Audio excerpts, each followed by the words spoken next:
mo na sana pambayad natin ng ano, kahit yung kuryente na lang sa'yo eh. Kapag naman ang mukha mo tol eh, hindi na tama yung ginagawa mo, napakabatugan mo eh. Ang laki-laki ng katawan mo. Pero may katawan mo tol, ang lakas ng ulan. Ha? Ang lakas ng ulan, tingnan mo, tiniis ko yan simula kaninang umaga, anong oras na ngayon? Sabi ko sa'yo, gawa mo ng paraan. Oo ka ng oo eh, tapos wala kang ginagawang paraan. Ba't yung time na panahon na wala kang trabaho, may trabaho? Sus. Diba? Tol, iba yung noon, iba yung ngayon. Porque ikaw meron noon, tapos magaganyan-ganyan ka na ngayon. Hindi naman tama yan, tol. Sobra ka naman eh. Porque dati mo akong tinulungan, ganyan ang ginagawa mo ngayon. Ayaw mo nang kumilos, ayaw mo nang gumawa ng paraan. Paano ako provide ko ba lahat ng ano? Ay, hirap-hirap pumasada. Etong kinita ko, idadagdag ko pa doon. Paano yung pamilya ko?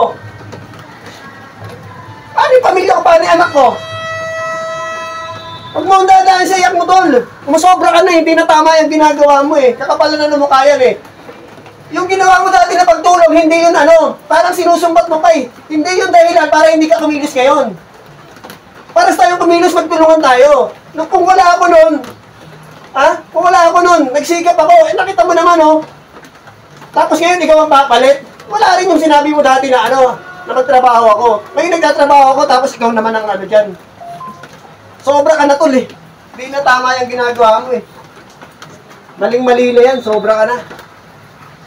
Gawa mo ng paraan. Hindi yung ganyan.